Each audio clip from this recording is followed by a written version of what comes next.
Ladies and gentlemen, please silence your phones and hush your babies. The show is about to start.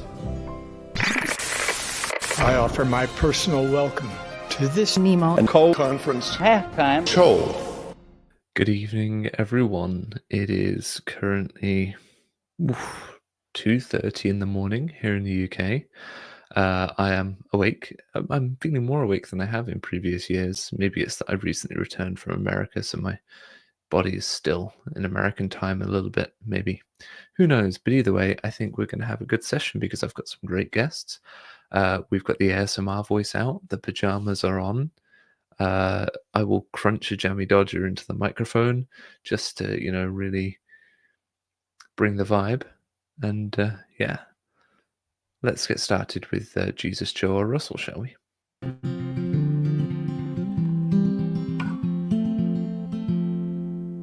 Jesus on 45 there, Joe on 8. That's one of the best scores for Joseph Smith so far. He's really getting some good representation. 4 mentions in this session alone. And Russell on 33. So it's all to play for still. Russell M. Nelson is merely 12 mentions behind. All it would take is... trying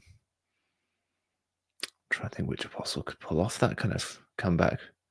We've already had Quinton or Cook, and normally he goes for that sort of thing, but this still is all to play for. All it takes is for one GA70 to think they really need to give him some good mention, and then, yeah, he's back in the race. But you're all wondering who my guests are.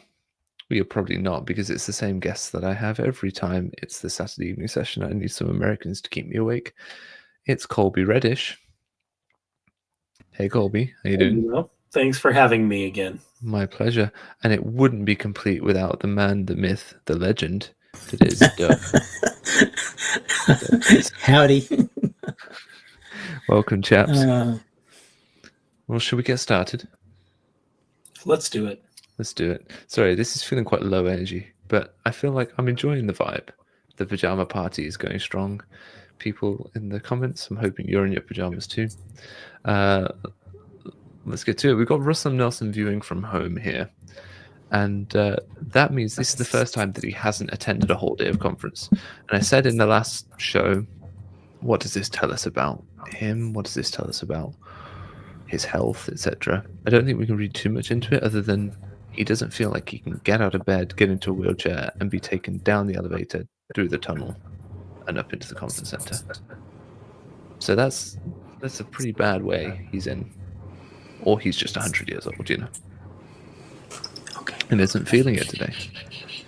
Your thoughts, chaps? Yes, I agree with you. I haven't. I only watched this one episode or this one session of conference because you asked me to, Nemo. Because otherwise, it is just so boring. Well, thank you. Thank you for suffering through it. Remember, everyone, we watch so you don't have to, so make sure you hit like. Doug, do you have some thoughts? Yeah, I was just going to say, as someone who's approaching 100, I can commiserate with him. So. Oh, yeah. dear. I don't think you're that close. You're not that close, Doug. Closer. Oh, well, anyway. Someone who's probably closer to 100 than you is Neil L. Anderson. He was conducting today. We had a BYU choir, people on the opposite end of the age spectrum, a bunch of young people from Brigham Young University, and then we had the opening prayer by Edward Dubé. And that means that, spoiler alert, knowing that the closing prayer was also given by a man, we have one more woman speaking in this session, which means so far in this conference, and we are 3/5 of the way through, we've had 3 women speak, and one of those was a prayer. So we've had 2 women speaking at this session of conference, this general conference so far. That puts us on track maybe for 3 women speaking total, maybe 4 if we're pushing the boat out. I think that tracks with previous years. Yeah, it could be a record. Yeah, could be a record. Gary E. Stevenson, speaking of a record, he was almost like a record-holding billionaire of an apostle. Mm-hmm. He was doing quite well. I don't know what ever happened. iFit was meant to go public and it didn't, did it? I don't know. I remember. I don't know either. I didn't follow it. Okay, does anyone in the comments know what happened with his company? It was meant to go public, and he was stood to make about $1 billion. Yeah, 900 something million, I think. Yeah, but there we are. His thing was about what he kind of went through what Russell M. Nelson has done. Yeah. In his tenure, essentially. One of the things was new art. We have new Jesus-focused art now. But as we discussed in the previous sessions, there's a lot of controversy over the fact that the church is now saying, oh, well, the artwork depicted him as white, but we're not teaching that Jesus was white. But they're still using artwork that shows Jesus as a white dude. So right. What gives with that? Yeah, I know a guy in Provo who's an art dealer, and he told me that representatives of the church, when they're looking at art that they might use, will not take anything other than a white Jesus. Has to be white. Yep, has to be white. Interesting. So, I think there's a word for that. Yeah, there is a word for that. Let us know the word in the comments. Gary E. Stevenson also talked about a visual identifier for the church. He did everything he could to not say the word logo. Because Russell M. Nelson famously said, this is not rebranding. But I want to show you what Gary E. Stevenson said, which shows you it's very much about branding. Here you go. 20, President Nelson introduced a new visual identifier for the church. This symbol reflects the truth that Christ is at the center of his church and should be at the center of our lives. We now see this familiar symbol on temple recommends, church magazines and websites, as the icon for the gospel library, and even on military ID tags for many members of the church serving in the armed forces. Almost like it forms part of your brand identity, Gary. Interesting. Can I say something as somebody who has actually designed logos before and has kind of studied this, is that this breaks a lot of the rules for an effective and long-lasting logo. The image is kind of has too many little fine details. When you shrink it smaller, you can hardly see it. I noticed on the church website the logo in the corner, it just almost looked like a little blob in an arch. The cornerstone underneath Christ, they had to drop it because it's so small that you can't read it. When it gets down small. So anyway, as far as a logo goes, it's not well designed. It's more of an emotional, I think, decision on the part of the brethren as to what they wanted. And the artist tried to make it work, but there you go. My opinion. I mean, the original Thorvaldsen statue is several feet tall. He's a big boy. Like 10 feet tall, yeah. Yeah. And I went to see it in Copenhagen a couple of years ago. Really beautiful piece of artwork. And the church has kind of just taken it. And he does admit that it's Thorvaldsen's Christus. But then he says, Thorvaldsen's Christus has become... he said something like it's become associated with the church. Like they didn't create that association. I don't know, the way he phrased it was kind of weird. What do you think, Colby? Yeah, like the new logo we selected has now all of a sudden become synonymous with us. Yeah, kind of a weird thing. I also, and I don't mean any disrespect by this, one of my brothers is in the armed forces, but I also thought it was funny talking about the dog tags you have featured to the right. Like, just in case you need to remember Jesus while you're in the armed forces. I just thought that was there's kind of a paradox at that. Yeah. I almost said something really silly. Before you go blast somebody, you got to look at that dog tag. Yeah. It's Nemo. Picture bearings. So I'm going to say something. It's so that if you get hit and wounded, they know to give you a priest of blessing rather than genuine medical help, because we know it's just as effective. That's what that's for. I think really my overall thoughts on his talk were it was just so nothing. Like there was really nothing about it. It was just kind of like he also talked about the church's focus on Easter events, Holy Week. It just felt like thoroughly underwhelming. I did have my charming little ChatGPT bot crank out a limerick based on that. It said, "They promise pure insight divine, but it's TED Talks in slow motion time, with anecdotes trite and revelry light. God whispers in monotone rhyme." Oh boy, that's good. Okay, well, we need to make that a regular feature moving forward for the Nemo After Dark Conference halftime show, is to have the limericks come in from you, Colby. He also talked about, it's not rebranding. He talked about Holy Week, which again is part of the church's attempt to rebrand into a Christian organization, right? Or into a more mainstream Christian organization. Because Gary Stevenson talked about he wants to be involved in more celebration of Palm Sunday, Good Friday, and Holy Week, right? That's not an exact quote, but that's what he talked about, wanting that. Right. But this is on the church website still now. Latter-day Saints conduct Easter Sunday services, but do not follow the religious observances of Ash Wednesday, Lent, or Holy Week. Latter-day Saint Easter services traditionally review New Testament and Book of Mormon accounts of Christ's crucifixion, his resurrection, and surrounding events. For these services, chapels are often decorated with white lilies and other symbols of life. Ward choirs frequently present Easter cantatas, and congregations sing Easter hymns. As at services on other Sundays, the emblems of the sacrament are passed to the congregation.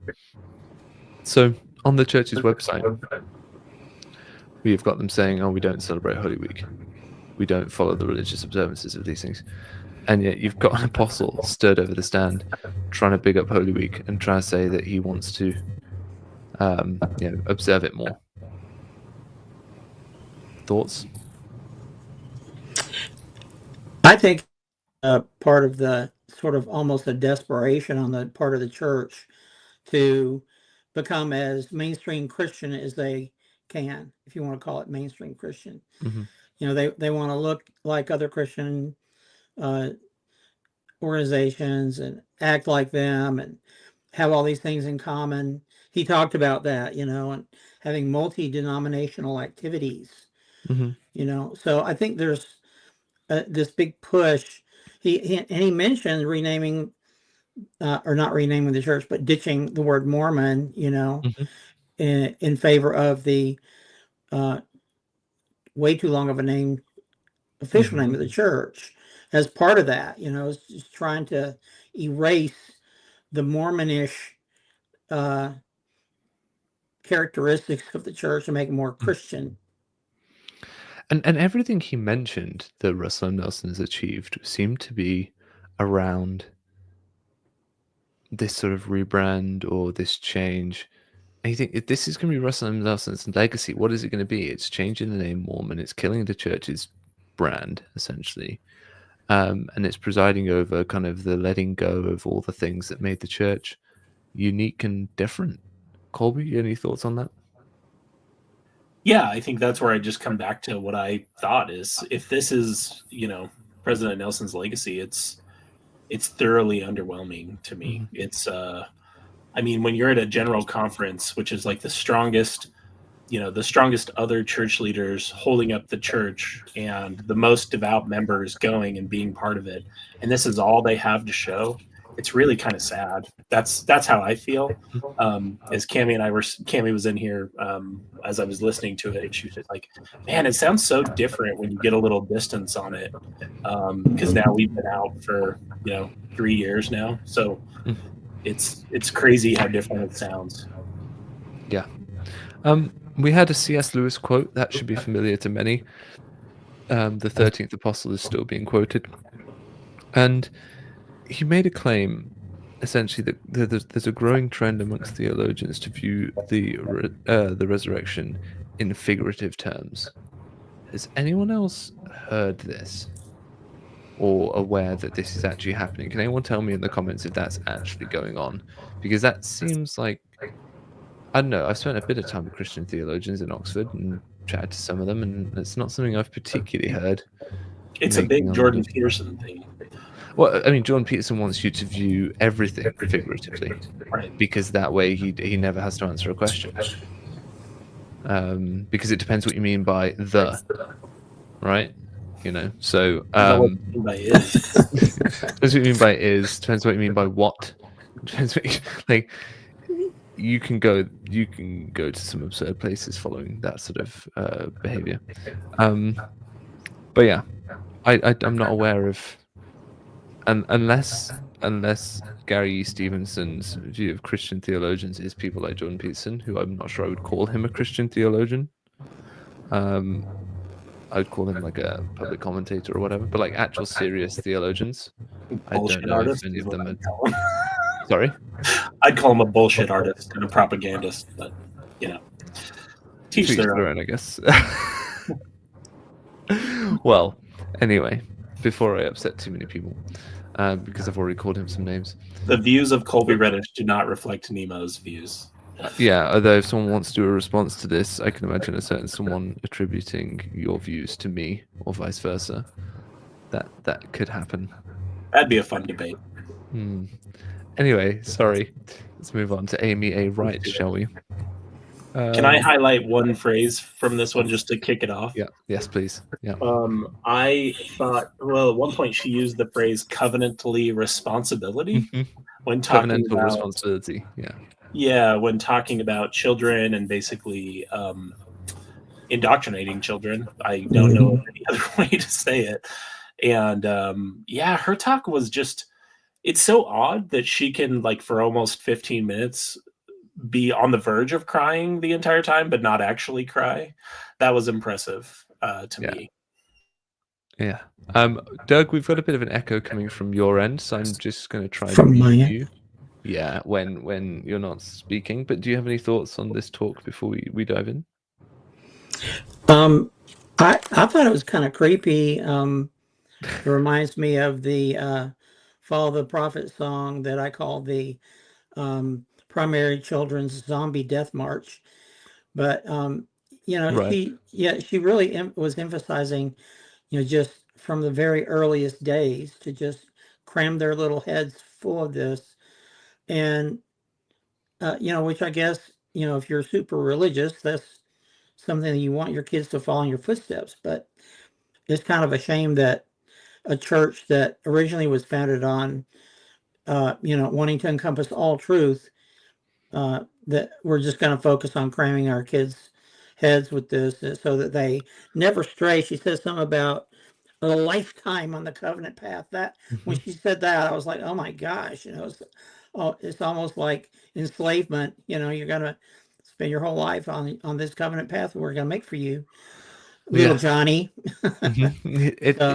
It is that question of, at the age of 8, you essentially enter into a lifetime commitment to engage with a church that you don't fully understand. You certainly aren't able to have informed consent at that age, because when she talks about helping children make covenants or preparing them to make covenants, that doesn't mean explaining to them everything. It means, because the church has this milk before meat attitude, it means telling them enough to get them to want to do it and convince them it's a good thing, without them knowing everything that goes into being a member of the church. You got thoughts on that, Colby? Yeah, I mean, it's one of those things when we talk about, the difference between like impermissible or problematic indoctrination versus just normal, indoctrination, being taught the way to understand the world, I think is a very fine line. And so I always try and be careful about criticizing this too much, but I think that's basically where I draw the line. Like you just hinted at, Nemo, is the commitment is such a large commitment.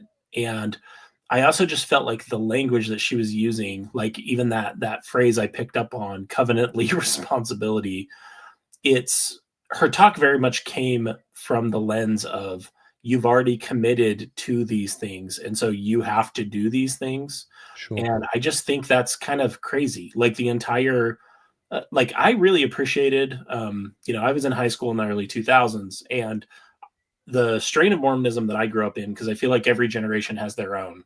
And the strain of Mormonism I grew up in really focused on free agency. And I know that term now is even verboten. And it's so weird to me as someone who thought that the best parts of Mormonism were focusing on free agency and focusing on helping other people, choosing to help other people just because. It's so weird to me to see that complete shift in the paradigm, because it is just so weird to have it presented the way Sister Wright and some of the other speakers did. Yeah, well, I mean, this is typical Bednar. This harks back to Bednar with this idea that your agency has been enlarged. You don't get to choose not to keep the commandments anymore because you've already said you will, so you've got to buck up and do it. You don't have that choice now. Right. Which, when that commitment's made at the age of 8, it's slightly worrying. And so, go on. Oh, I was also just going to say the story she opened with, and we get a lot of these stories in conference, and I'm not saying this story like is as ridiculous as the gnat coming back from the dead or the story of the 70 meeting Mick Jagger or something like that. But the idea that in the United States of America, someone can mention Jesus Christ in an everyday social exchange, and they're viewing that as being potentially weird or problematic. It's just like, that is such a weird search for persecution where it really doesn't exist. Still the majority of Americans are Christian. And so it's not like people are going to be put off by mentioning Jesus in where you get your values from, even at a state law school. Like, that's just ridiculous. I did find that weird. I thought it might be a bit strange in Europe where things are particularly secular, but I noticed going to America just how religious everyone was. Colts just commented Nazareth in response to me bringing up Elder Gay's resurrected Nat, and that is really funny. Thank you, Colts, for keeping us entertained tonight. Doug, do you have any thoughts on that before we talk about the "our beloved prophet" phrase, which we got our first "our beloved prophet"? No, I'm good.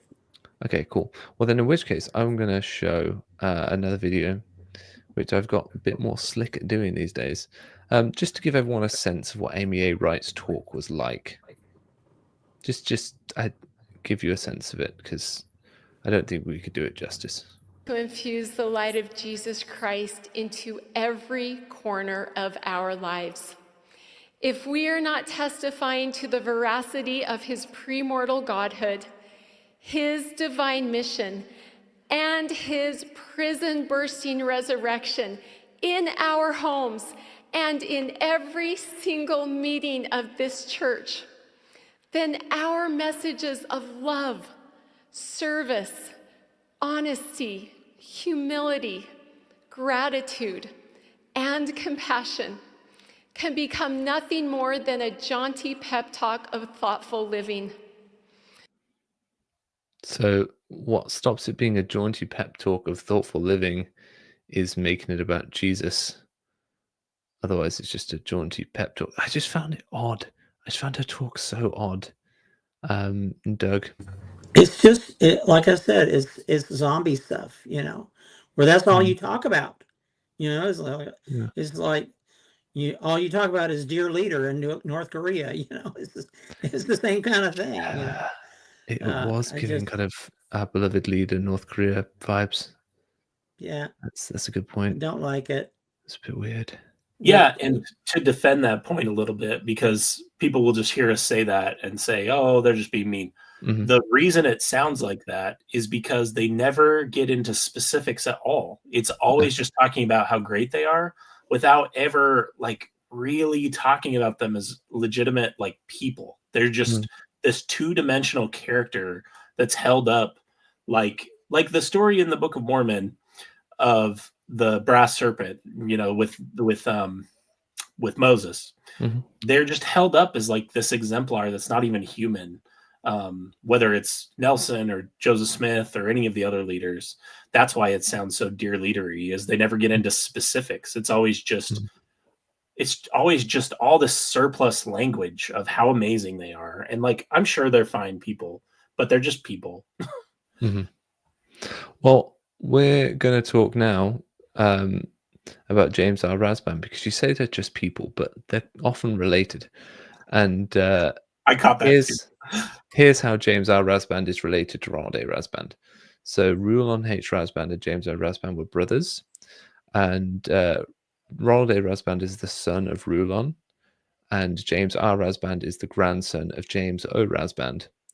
So that makes them second cousins or something like that. I've never been very good at that. And if anyone in the comments knows what this relationship is officially called, let me know. And just to round up, and you can go learn way more about this in the video I did about nepotism in the church and amongst church leaders. If you want to know exactly how Ronald A. Rasband got his place, Melanie Twitchell's great uncle was Legrand Richards, and he sealed her and Ronald Rasband in the temple.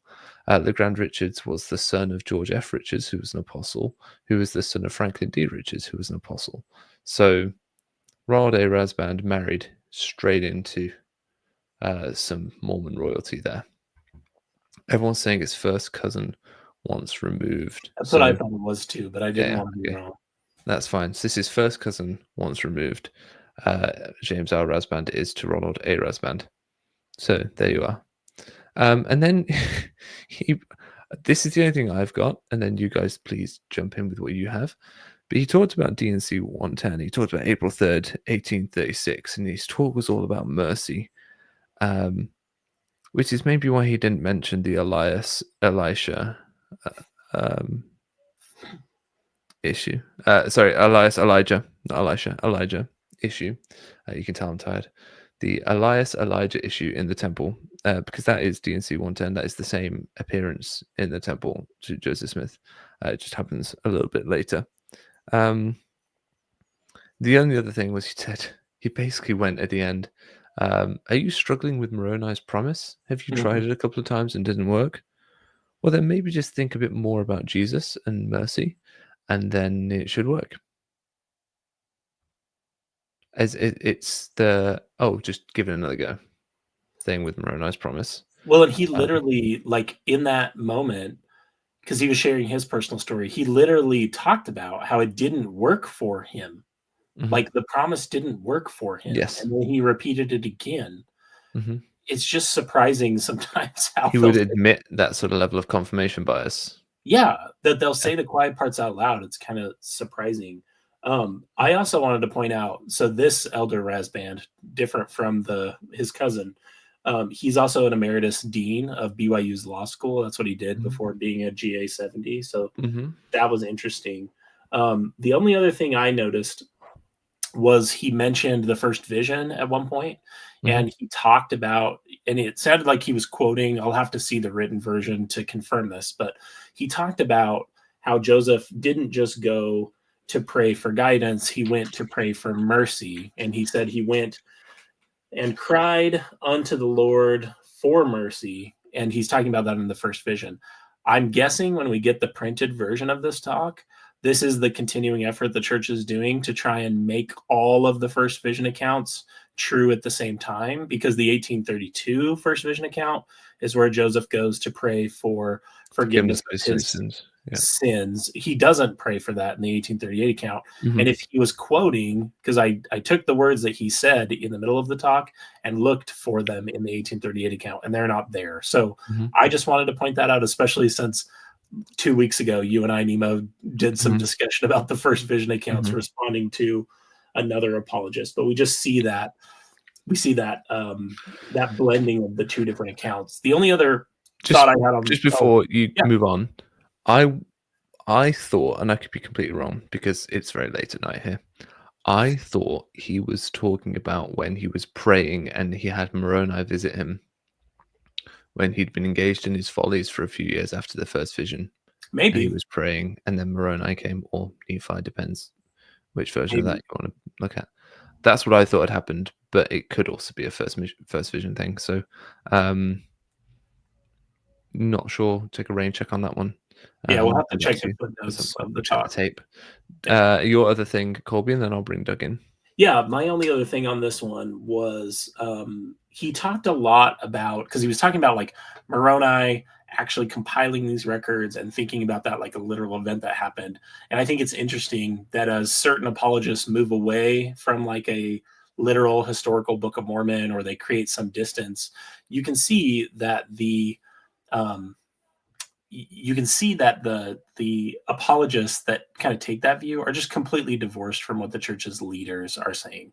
The church's leaders still very much believe in a literal Moroni, the conventional translation process. So that was interesting to me. You're me. Oh, am I up now? Okay. Well, the thing that struck me, because he talked about the dedicatory prayer and how he learned from that, and he quoted the prayer talking about that the hearts of the great ones would be softened and the prejudices would melt away. And I just couldn't help but think of where this was taking place in the timeline of history. And this is right before you had all the schisms with the Kirtland Banking Society. You had the Saints in Missouri start a war with bloodshed and strife and all kinds of chaos. And it was kind of the beginning of all the persecutions that the Saints would endure. And I just thought it was ironic that he was trying to point out that this was a lesson from that, because to me it's the opposite. That didn't happen. That didn't happen. They went out and chaos and prejudice and hatred and even fighting and death occurred after this. So anyway. Okay, well, before we go to our next guy, which is right here, there's a couple of things that need to happen. So if you haven't already, you need to hit like on this video if you like it. If you don't like it, that's fine. You can hit the thumbs down button, and YouTube will just count it as engagement anyway. So that's fine. Just make sure you hit one of those buttons. If you'd like to become a monthly donor to this kind of work, get this kind of level of ASMR goodness, $5, $10, $15, $20 a month, whatever you can afford, at the link in the description is great. If you just want to become a channel member, that's like $2, I think. And you get a little Jammy Dodger emoji that you can put in the chat. That's also quite fun. And speaking of Jammy Dodgers, some people have been suggesting in the chat that I need to eat one of these, and that will fix everything. So while I get Colby to take the lead on Sergio R. Vargas, I'm going to eat a Jammy Dodger. Here's the ASMR. That's fantastic. Okay. There were two things that I noticed about this talk. The first is he talked about his conversion, that he was a convert to the church. And he told a story about potentially being offended and someone telling him not to be offended. My wife and I, after we appeared on Mormon Stories, kind of because of our local abuse situation, we had the same type of conversations with people, basically telling us not to let other people take our testimony away, which always comes across just like very insulting. I think shows that they don't really understand what you're grappling with. The only other thing I noticed was at one point he used this phrase. He said, "Because of Jesus Christ, there are well-founded reasons to keep loving and serving." And as someone who no longer believes in the divinity of Jesus Christ, I think the thing I was most struck by listening to that is like, I think that loving other people and serving other people isn't an end in and of itself. I do it because I like doing it. And it just kind of shows the naivete, I guess, on understanding where other people are coming from. Like, I don't need a reason to be kind to other people. It is its own reason. Doug, did you have any thoughts about Sergio Vargas? I learned that the light of Christ is like the magnetic cells in a salmon's brain, leading them home. This was a nothing burger to me. Yeah, it very much felt like an audition tape talk. I think that's what I'm going to start calling them. where people want to really just, it's less about the message and more about the way they try and put themselves across. For example, trying to impress the next president of the church by quoting the Family Proclamation, which is the well-known pet project of Downey Chugs. There's he was a 26-year-old Chilean convert, which is quite interesting. The whole thing about being in a challenging lesson and wanting to leave and then being told, oh, no, just focus on Jesus. It's like, whoa, hold on. If there's a reason that he finds this lesson challenging, if there's something he disagrees with, I'm not sure he should necessarily just write it up and be like, just focus on Jesus instead. I feel like Jesus sometimes, while he should be the central focus of the church, isn't just like a trump card that you get to just play whenever there's something that's difficult. That just makes no sense to me. Because it just becomes this thought terminating cliche almost that just stops you having to deal with any actual issue. Did I even make any notes here? No, I didn't. That's how much of a nothing burger it was, really. But Todd Christofferson gave us some interesting stuff. He gave us 4 points about worship, of which I managed to record 2. So if anyone can help me out with points 2 and 4, that would be greatly appreciated. But the first was he wanted to talk about our worship. His thing was all about worship. And he talked about the actions that constitute our worship. And I found it interesting that he kind of called out sort of new age churches with their rock bands. Because, like, we don't come to church to be entertained by a band, for example. It felt very like, how do you do, fellow young people? Like he kind of gets the scene, but he doesn't really. And then he talked about trusting God to deliver, but remaining faithful. Heads he wins, tails he loses. So he's talking about Shadrach, Meshach, and Abednego. And he's like, oh, well, they trusted God to deliver them, but they would have remained faithful to him even if he didn't. I'm like, well, no, I'd feel pretty let down, actually, if it were me, if he didn't deliver me. And I'd maybe not remain so loyal to a God that promised to deliver me and then didn't. Maybe. There's that heads God wins, tails God loses scenario that Todd Christofferson seemed to be kind of putting out. Your thoughts, gentlemen, before I pull up my final couple of slides on Christofferson. I'll get dug in first. He, under his first heading, he said that you need to dress well and be reverent, and he kind of had this list of things that he was going down through. And there were 2 ironies there. The first one, the dress well piece, is one of my pet peeves because I don't think God cares about our clothes. But you always dress so well, Doug. Yeah. So, I think it would be better for someone to be there worshiping in jeans and a t-shirt than to not come because they don't have a shirt and tie. So I find that a little bit off-putting. And then he also about the Lord looketh not upon the outward appearance, but upon the heart, something like that. Exactly. Right? Yeah. Yeah. And then the other thing that I didn't really click with me was that was the irony that in the early days of the church, Mormonism was very much like a Pentecostal service. There was shouting, there were people speaking in tongues, there was all kinds of commotion going on. It would, a member of the church today going to one of those meetings back then would be shocked out of their pants because it was so completely different than what we experience now. So I just find it interesting that was worship back then, but we have to completely abandon it now. If that's not worship, then does that mean they weren't really worshiping back then? I just find it ironic that we throw up these walls of these Pharisaical lists that have to be completed in order for us to be able to worship. I mean, Susanna Co shares a point that I'm sure is shared by many. When I stopped wearing a tie to church, everyone kept asking if I forgot it or offered to let me borrow one of theirs. I can absolutely see that happening. Oh, yeah. Sure. Colby, your thoughts?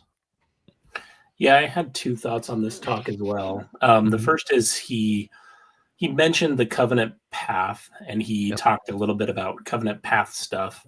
And it's just interesting how much that rhetoric has come to prevalence, even in the last 2 or 3 years, that it really is just this hamster wheel of doing the same banal stuff. And that we even get banal talks about doing the same banal stuff. And it's just so thoroughly underwhelming. The last is in the points when he was talking about the 4 points, and I didn't write them down because no one's ever going to talk about them again after this stream, except for one Sunday where everyone in the church has to. He talked about some study that showed he was trying to make the point that you need to be involved in a religious group. And so he talked about some study that said that if people are just individually spiritual, that they're not as committed to their religious beliefs as they are in a group. He also said they're not as interested in their spiritual growth. Yes, that's right. That was the phrase he used. And then he turns around right after that. So he's talking about needing this group experience, but then he immediately turns around and talks about individual prayer and individual connection. And it's just so, when you're completely divorced from the system and you're not going every week, when you hear these just blatantly contradictory things shared just sentences apart, because on the one hand, he was talking about the power and the need for group spirituality, and then he's talking about individual spirituality after just poo-pooing individual spirituality. And it's just so weird that they don't have someone to just catch really basic errors they make like that in these talks. It's the same thing with Bednar plagiarizing a few conferences ago, the majority of his talk. I was just surprised that no one pointed out to, this man who's a former lawyer, hey, you said completely contradictory things within 2 sentences of each other. Yeah, definitely worth pointing out to him. Another strange contradiction that he said something. I think that's a direct quote, but forgive me if it isn't. He essentially said, "In repenting, we are worshiping Him." He did. Or he said, "In a way, we are worshiping Him," or something like that. Right. It makes me ask then, should not the Church of Jesus Christ of Latter-day Saints be devoted to worshiping Christ? And so therefore, why does the church not repent? Should the church's primary goal not to be to worship Him? Therefore, should the church not be heavily invested in repenting as an institution when it gets things wrong in order to worship Christ? It's funny. I took the exactly opposite view of this, which is just that, not that I don't agree with this, but it's just that the same way you were talking about how they just make Christ this thought-stopping, thought-terminating cliche.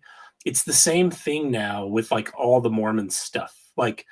Repenting, doing the stuff that they say, is worshiping Christ now. And it's just so weird, the changes in the definitions that we're seeing in this religion in real time.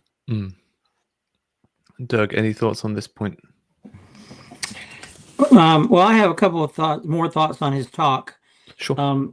One, I think he launched a little hidden missile towards the Desnats. Not hidden, I guess, but just a little subtle one. He said, walk me through it. We should not put party over God, when he was talking about, worshiping false idols and things like that.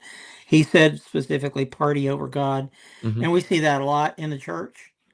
The Republican Party has basically become God to many people. Yeah, why did Dietrich Uchtdorf have to apologize then for donating to the Democrats? I believe he got found out a few years ago that he donated to the Democrats and had to apologize and retract it. I'm sorry that he retracted that. I wish he'd have stood up to it. I do know. Or did he blame a member of his family, or say someone else did it, or something? I don't know. But that is what he said. I just wanted to point out Maven's comment here in the comments. Desnat are exactly the ones to understand subtle. I was going to say the same thing, Doug. I totally agree that he was taking a shot across the bow at Desnat adjacent folks, but Desnat adjacent folks aren't critical thinking enough to recognize a subtle allude to what their problem is. Yeah. Lesson there, know your audience, right? Yeah. And ironically, Desnats aren't paying as much attention to general conference as we are, it would seem. Probably not.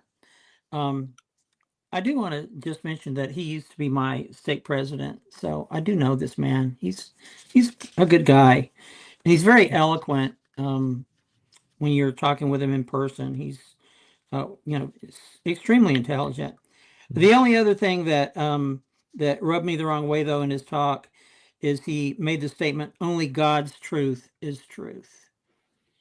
I find that completely out of line with what I know, because there's lots of truth that don't have anything to do with religion that I'm not sure that you could peg as God's truth. What is God's truth? Well, God's truth is what he says is God's truth, right? Because he just so happens to be one of 15 men who get to say what God's truth is.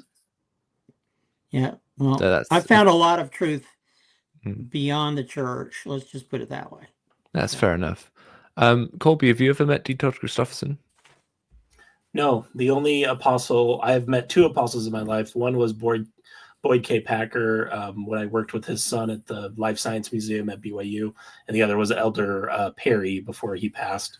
And he commented on my last name and said, "You have a weird name." Nice. That says the man who's got a first name for a surname. So I've met D. Todd Christofferson. I met him twice, actually. First time I met him as he was about to go to the bathroom, and I was walking out of the bathroom, and I bumped into him, shook his hand. We chatted for a moment, and I let him proceed to do his business. And then a few days later, he was speaking in Parliament in the UK. He was speaking at a roundtable discussion, and I will never forget. We had a picture with him in the corridor of Parliament. I'll post that picture somewhere if I can blur the faces of the other YSA that were there as well. I think I put my hand on his shoulder or something. I just got a bit too familiar, and he gave me a look of like, "Why is this peasant touching me?" It was quite. I didn't take it that way at the time, but I kind of look back at it and I think like, no, he was a bit bothered by the fact that I just like, we were just chumming up. I was like, "Hey, we're taking a photo." I didn't put my arm around him, but I kind of just like, was like, "Hey," and then yeah. He didn't seem too thrilled. Maybe he remembered you from approaching him outside a bathroom, Nemo. Yeah, maybe. Hey, I was exiting the bathroom. And my hands were clean, so he had nothing to fear. It was all good. And on that note, I think it's time to go to bed. I don't know about you guys. Good night. Right. Okay. Thank you very much, Doug and Colby, for coming on. You're welcome. Thank you very much, everyone else, for watching and for putting up with whatever this was. I think we managed to have a semi-intelligent conversation. Yeah, make sure to subscribe and hit the notification bell so you don't miss tomorrow's episode. And have a great evening, one and all. Take care. Thanks, Colby. Thanks, Doug. See everyone tomorrow.